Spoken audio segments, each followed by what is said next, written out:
اے 9 محرم نو بچیاں نو ذریعہ تے قید کیتا جا رہے ہو سی، زنجیر پوائے جا رہے ہو سن، کہ آئی جی ساڑی منت آئی ساڑا بچہ صحت یاب ہو جائے تسا قید کرساں وہ جڑا بندہ ذریعہ تے بیٹھے ہو سی، سید یا غیر سید یا متولی یا لائسنسدار، 50 روپیہ 100 روپیہ 500 یا 1000 روپے کے لے کے اس بچے نو رہا کر رہے ہو سی۔ میرے محترم سامعین، اگر تیرے خیال ہے بچے نو قید کرنا سنت امام ہے تو قید کرن والا کہندی سنت ادا پہ کریں دے، تے پیسے لے کے رہا کرن والا کہندی سنت ادا کر رہے۔ یہ آل محمد دا مذہب نہیں، یہ 14 دی سیرت نہیں، یہ کربلا دا پیغام نہیں۔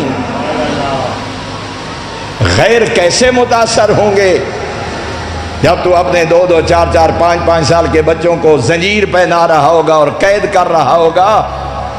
یہ غیر آنے والے اہل سنت، اہل حدیث، دیوبند، نبی کا کلمہ پڑھنے والے، مسلم غیر مسلم، ان کو کیسے پتہ چلے گا کربلا کیا تھی، کربلا کا مقصد کیا تھا، پیغام امام حسین علیہ السلام کیا تھا۔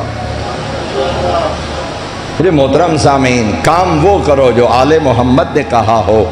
جو آل محمد کا مذہب جو عقل کے مطابق ہو، جو فطرت کے مطابق ہو، جو سیرت معصوم ہو، جس کا حکم اللہ کا قرآن دے یا آل محمد کا فرمان۔